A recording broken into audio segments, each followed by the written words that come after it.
All right. You are listening to Training Easy on WOL 1450 AM, where information is power, and we are here with my pastor, my spiritual advisor, Reverend Willie Wilson. Welcome to the show. Well, thank you. Always a pleasure and a privilege to be in your company. Yes, sir. I was thinking the same thing about you. Of course, Sharice is here as well. Yes. We got a family thing going on here. It's a family affair. That's right. Talk to us about the importance of the Dr. Martin Luther King March and consecration that's going to happen on Saturday, August 27th. Well, I think what gets lost a lot is the fact that Dr. King was first and foremost a Baptist preacher. He was a pastor. And in fact, all of his efforts were spiritually based.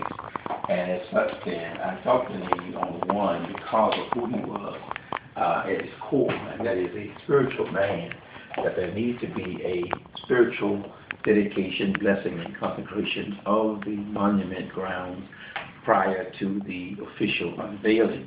So that is the first vision that we had in terms of this whole thing. Of course, the march itself precedes it, where we will march for jobs and justice, but all of what we do must be undergirded by a spiritual base. And because Dr. King himself did everything that he did based upon his belief in God and the power of God, then that is why we felt it very needful and necessary to do a consecration and blessing service for the monument before it is officially open and before the many millions from across the world come there, and as well to invigorate the clergy, which have historically, in particular the Black Church, been the moral conscience of this nation, and to reestablish it as the vanguard for the struggle for justice and liberation and freedom for the masses of oppressed people in this nation, both black and white and all over this world. And so those two factors are primary to this whole effort, so that it is, on one sense, a march in the legitimate sense that Dr. King did so many hundreds of marches during his lifetime, to at a time when what I call the paradox of progress, where we have a black president and yet our community is at the bottom of the list in every negative that you can name, and continues to get worse. I just had some statistics just last week, for example, that the median income for whites is now 25 times more than African American community.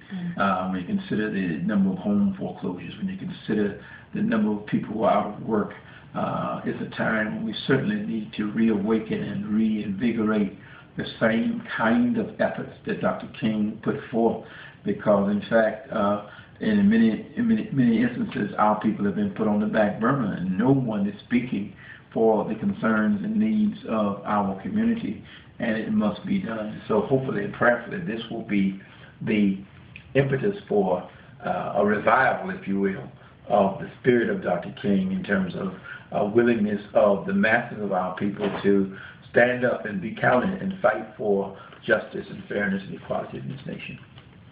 I know one of the goals of this consecration service is to create a think tank amongst the clergy and the black community and the black church. What things do you think that we can do once the march is over, the consecration is over, the event is over, and everybody goes back to their respective places? What things that can we do to keep the spirit that will be raised in this revival going after the event is over? Well, one of the things that I hope to do, and because we have pretty much all of the major denominations represented, we will have the bishop from the AME Zion, and the CME churches. We will have the bishop of the Holiness Churches of America. We will have the president of the Progressive National Baptist Convention. We will have the president of the Baptist Ministers Conference. We will have all of these individuals, so that we will hopefully meet while we're here and begin to strategize, because we all know the kind of economic power that exists in the black church. We can forage an effort to create some business and some jobs and begin to mobilize and organize, so that that's what's critical. I think if you talk about the life of Dr. King, that's what he did across the length and breadth of this nation. He met with clergy from various denominations, and they worked together. We need to take it to a new level at this point in our history, and prayerfully that's what will come out of this, where we can begin to strategize politically, economically, socially, and in every kind of way imaginable to make life better for the masses of oppressed people in this nation. You're listening to the voice of Reverend Willie Wilson on WOL 1450 AM, where information is power. Pastor, I'd like to ask you this. Give us a rundown of what's going to happen on the 27th, starting in the morning. In the morning, we will start with a march. The march will go from the Lincoln Memorial to the Martin Luther King Memorial. Prayerfully, I don't know how many people will come. I know that we have buses coming from across the country. Depending on the crowd, I guess will determine how long it will take to make that 1.1 mile trek. There will be 2 stages. One at the Lincoln Memorial. On that stage will be governmental officials and leaders of organizations, etc., who will make comments in the same spirit that Dr. King brought labor and youth and workers and all the various segments of community together. Those various groups will be represented on that first stage at the Lincoln Memorial.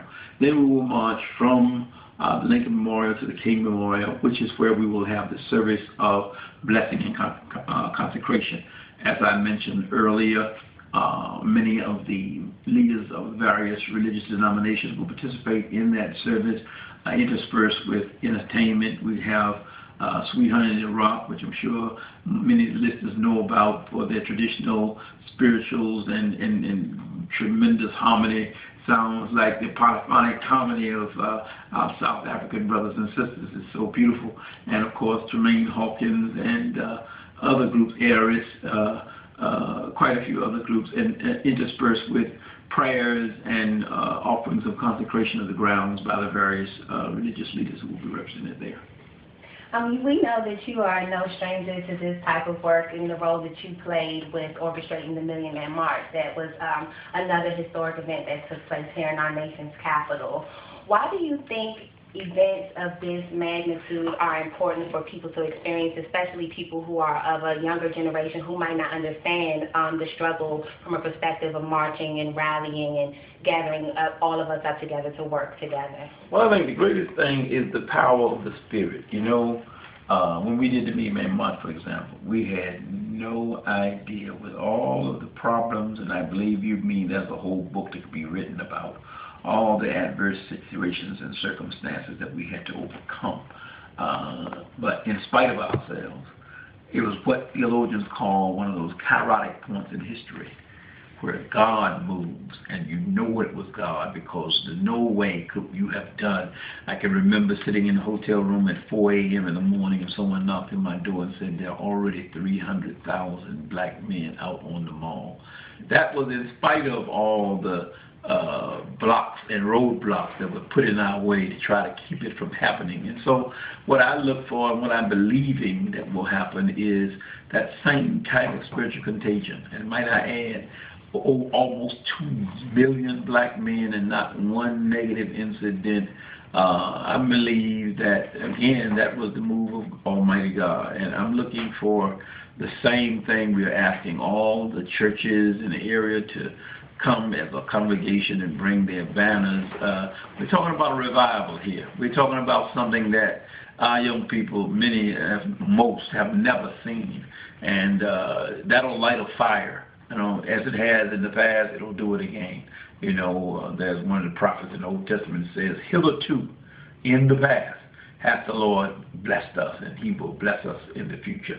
And so it is in that same sense that we're coming together through the work of Reverend Sharpton and others who are working very hard to organize this effort. We're talking about a revival of a way of moving as a collective, as a group of people, to make a difference. And for the young people to see that and to see it in action and to know what it is.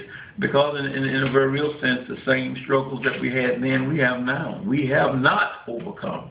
We have not arrived, notwithstanding the few that have their little house and picket fence and the dog in the backyard and the swimming pool.